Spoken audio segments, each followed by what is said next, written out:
The Last Frontier of Desegregation by Shannon Mix. This is Samuel Habib, who was born in 1999. When he was less than a year old, a neurologist diagnosed him with a mitochondrial disorder.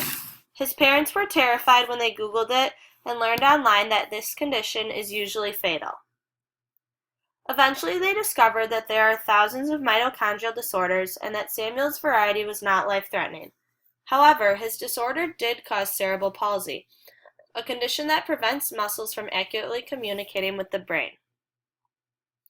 Samuel's dad, Dan, has made multiple documentaries promoting inclusive education for kids with disabilities, one of the most popular and well-known being Including Samuel. In addition, he has traveled around the world speaking, including giving a TED Talk on disabling segregation. Samuel's older brother Isaiah and his mother Betsy are additional members of the family. The following is a compilation of information I learned, found interesting, and reflected on based on resources from Samuel Habib and his father Dan. When Dan Habib was beginning his career as a photojournalist, he did a story on the inclusion of students at Beaver Elementary School, although he explains how it was called mainstreaming at the time.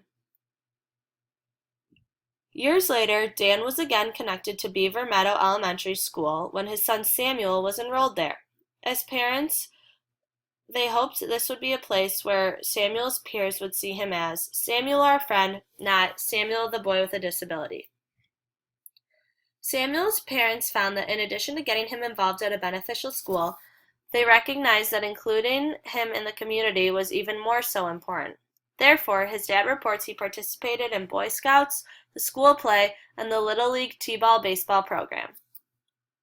Dan also made the documentary Including Samuel to learn from others with disabilities about what did and didn't work. One individual shown is Keith Jones, a disability rights activist and hip-hop artist who grew up in the 1970s. Keith said at a time when most children with disabilities were separately educated, he asserted himself so he could be taught with his peers. In his TED Talk presentation titled Disabling Segregation, Dan Habib promoted the inclusion of students with disabilities. One of his main points was research he found that proves children without disabilities also benefit from inclusion. He supported his point by explaining how, quote, included kids have better communication skills, higher academic achievement, wider social networks, fewer behavior problems, end quote. After taking 2 years of integrated adapted physical education in high school, I can vouch that this is indeed true. Guiding and assisting other students in their learning certainly kept me more engaged and motivated in regards to my own learning. Furthermore, my integrated adaptive physical education course introduced me to many of my current friends, one of those being Brogan. Similar to Samuel, I admire Brogan and his mom for how much she fought for him to be included. Whether it's art club at the high school, bowling and bocce ball at Pinstripes, or being the manager of the football team, Brogan is proof of the beneficial friendships that result from inclusion. Dan Habib also made the point that the earlier and more ways inclusion is implemented, the better. We are living through a time of change, and as a future educator, I feel responsible to always make sure my students are being as included in the general education classroom and activities as possible.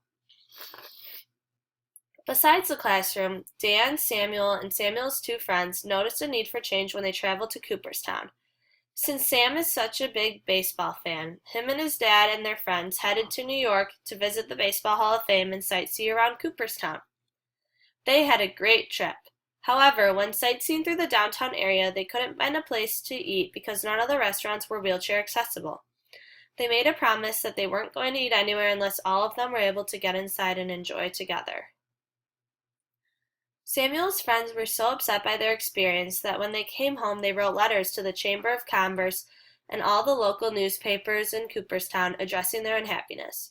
As admirable as this was, all they thought they were doing was sticking up for their friend. Experiences similar to Samuel's where individuals' mobility is compromised happens daily. Although conditions have improved from 10 or 5 years ago, there are certainly more improvements that can be made on buildings and architecture around the world. Another improvement and forward way of thinking on the rise is the use of therapy dogs for individuals with disabilities. Samuel's companion dog is Proton, a yellow lab. Since I've seen the benefit of service and companion dogs firsthand, I am a supporter of the increased partnership with animals in the future. Including animals in my classroom or going on field trips out of school to visit other therapy animals such as horses is something I certainly plan on doing. Dan Habib promotes the importance of experiencing and living inclusion because it's not something you can teach. If students are exposed to peers with various disabilities in school and the community, it prepares them for scenarios later on in life, such as when grandma gets sick and has to use a wheelchair, or when their baby cousin is born with autism or Down syndrome.